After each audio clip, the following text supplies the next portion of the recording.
Assalamualaikum students. Now we are going to start our question number 4 and 6 exercise 3.2. ठीक है। Basic concept आप logarithm का पढ़ चुके हैं।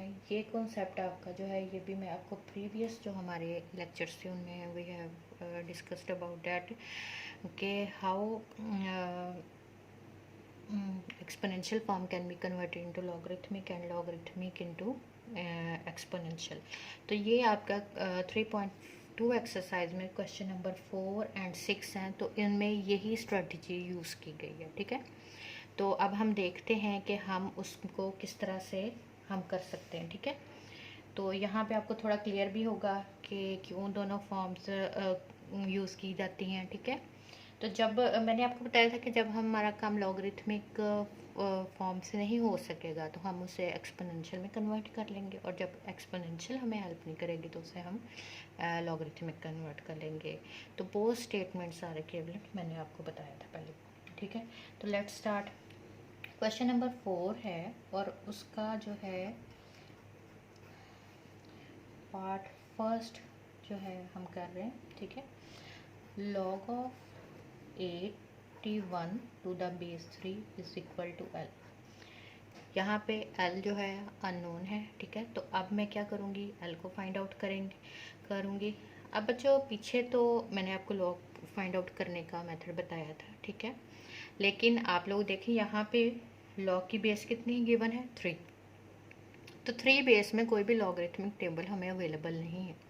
मैंने previous lectures में we have discussed that logarithmic table with only base 10 and with only base e ठीक है, जिसको हम नेचुरल लॉग बोलते हैं, are available in that case. ठीक है, तो अब यहाँ पे क्योंकि मुझे ऐसा लॉगरिथमिक टेबल अवेलेबल नहीं है जो कि 3 बेस में बना हो, तो that's why I will convert in this logarithmic form into the exponential form. तो इसको मैं एक्सपोनेंशियल फॉर्म में कन्वर्ट करूँगी। किस तरह से, जैसा कि मैंने आपको बताया था कि these two forms are equivalent.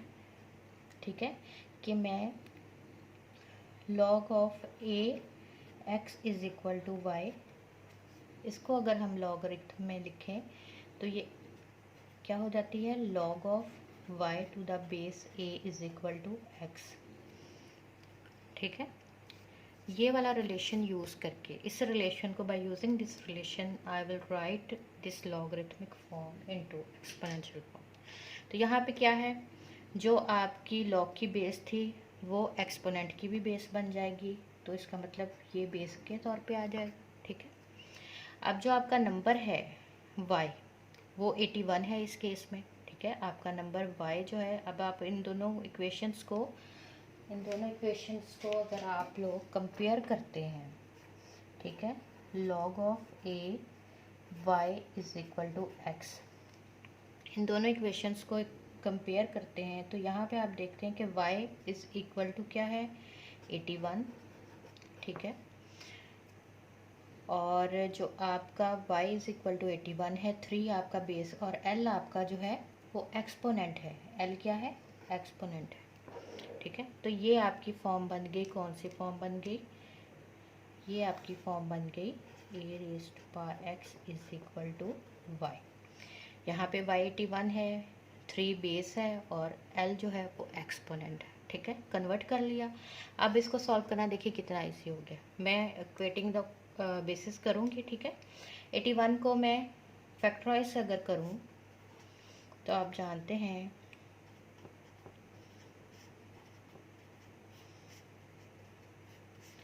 3 raise to power 4 is equal to 81, तो I can write it 3 raise to power 4 और 3 raise to power L। bases are the same, that's why their exponents are equal, can be compared, तो L is equal to 4। यहाँ पे आपका answer आ गया, L is equal to 4। ठीक है, ये first part हमने किया। अब हम देखते हैं सेकंड पार्ट, कोई और पार्ट देख लेते हैं।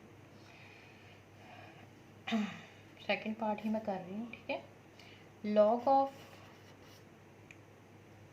यहाँ पे लाइन पुट कर लेते हैं। ठीक है, log of 6 to the base a is equal to 0.5। ठीक है, अब इसको हम किस तरह से कन्वर्ट करेंगे, देखें, इसको भी वही रिलेशन यूज़ करेंगे कि log of y to the base a is equal to x is equal होता है if and only a x is equal to y। ठीक है, तो अब मैं इसको एक्सपोनेंशियल में फॉर्म करूँगी तो बेस में तो a ही आ रहा है, x में 0.5 आ रहा है।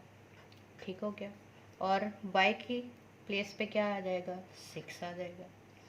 अब यहाँ पे देखें कि मैं 0.5 को 1/2 लिख सकती हूँ। ठीक है, इज इक्वल टू 6। अब मुझे चाहिए वैल्यू a की, तो मैं a को स्क्वायर रूट को हम किससे कैंसिल कर सकते हैं, स्क्वायर से। तो मैं दोनों साइड्स पे इक्वेशन के स्क्वायर अप्लाई करूँगी तो वो इसको कट ऑफ कर देगा, और a is equal to 6 square is equal to 36। यहाँ पे आपके a का आंसर आ जाएगा 36। ठीक होगा। अब हम नेक्स्ट जो है कोई पार्ट कर लेते हैं।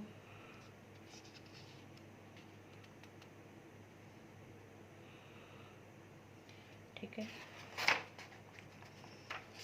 क्वेश्चन नंबर 6 के कुछ पार्ट कर लेते हैं हम लोग। ठीक है,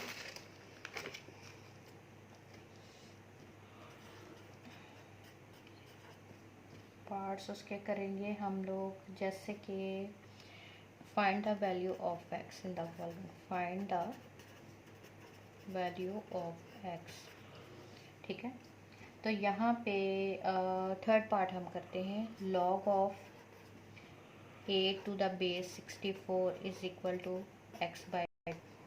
तो I will write it in the exponential form. अब आपको एक्सपोनेंशियल में यहाँ पे जो बेस में आ रहा है, बेस आ जाएगी, y आपका दूसरी साइड पे चला जाएगा, और ये आपका एक्सपोनेंट है। ठीक है, यूजिंग द रिलेशन। ठीक है, तो यहाँ पे अब आप देखें कि अब हमें जो है यहाँ पे x की वैल्यू फाइंड आउट करनी है। तो 64 को मैं लिख सकती हूँ 8 स्क्वायर और होल x। ठीक है, मेरी फर्स्ट प्रायोरिटी होगी कि मैं इनकी बेसिस को सेम करूं। ठीक है, तभी मैं जो एक्सपोनेंट्स की वैल्यू को, एक्सपोनेंट्स को कंपेयर करके उनकी वैल्यू फाइंड आउट करें। अब आप देखें कि जब आपको एक्सपोनेंट की कोई पार दी हो तो उनके दरमियान में मल्टीप्लिकेशन का ऑपरेशन अप्लाई होता है। तो यहाँ पे मल्टीप्लिकेशन की वजह से ये दोनों कट ऑफ हो जाएंगे, क्योंकि ये न्यूमरेटर है, ये डिनोमिनेटर है, और यहाँ पे अब यहाँ पे 8 की पार में कुछ नहीं है, तो it means it is equal to 1।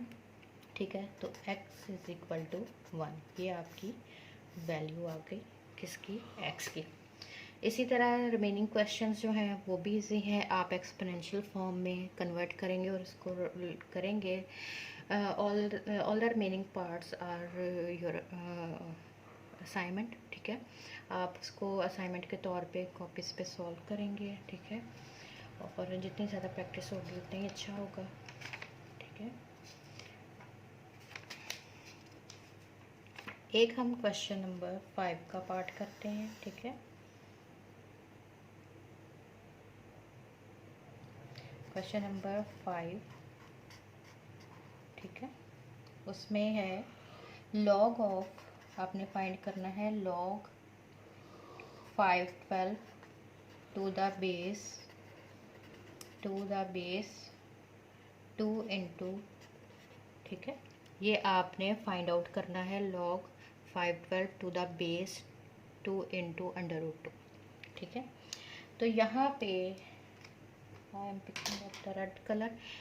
ठीक है, सबसे पहले तो आपको पता है कि ये किसको शो कर रहा है, लेट्स सपोज कि ये शो कर रहा है y को, log of y to the base a is equal to x। तो हमने x को फाइंड आउट करना है। ठीक है, तो यहाँ पे ये रिलेशन जो है ये a raise to power x is equal to y को यूज़ करते हुए मैं इसको लिखूँगी कि यहाँ पे बेस के तौर पे क्या आ रहा है, 2 into raise power 2, x unknown है, यहाँ पे मैं x पुट करूँगी, और 512 जो है वो y को शो कर रहा है, यहाँ 512 को पुट करूँगी। ठीक है, अब आप देखें कि यहाँ पे 2 इंटू √2, यहाँ पे 2 की पावर 1 है और √2 1/2 है, और दोनों के दरमियान मल्टीप्लिकेशन का साइन है।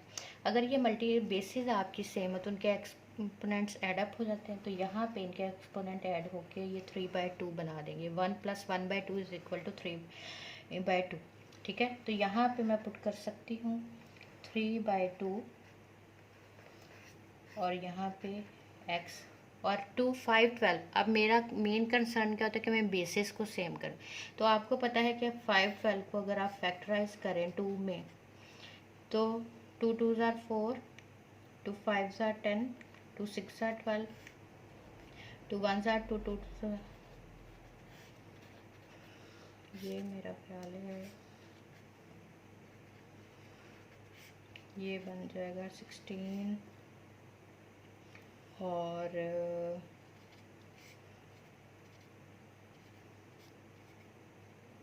1 2 3 4 5 6 7 8 9।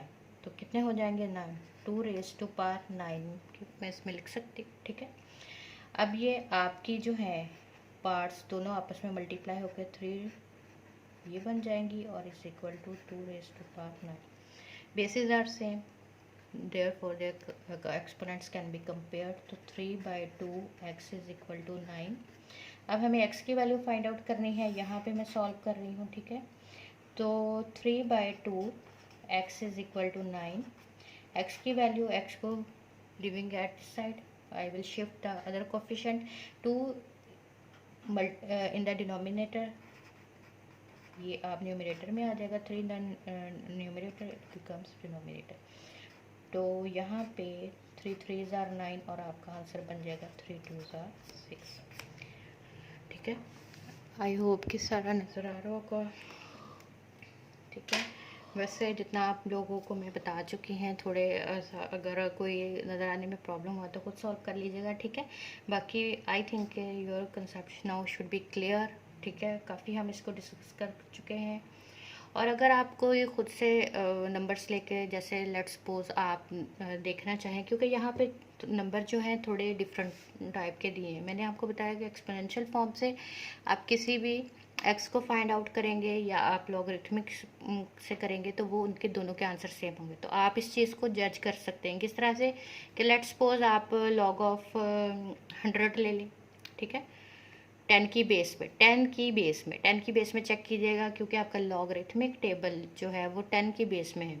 उसको आप एक्सपोनेंशियल से भी सॉल्व करके देखें, लॉगरिथमिक से, दोनों केसेस में answer would be the same, which shows that the logarithmic form and the exponential form are interconvertible, ठीक है। Stay blessed, अल्लाह हाफिज़।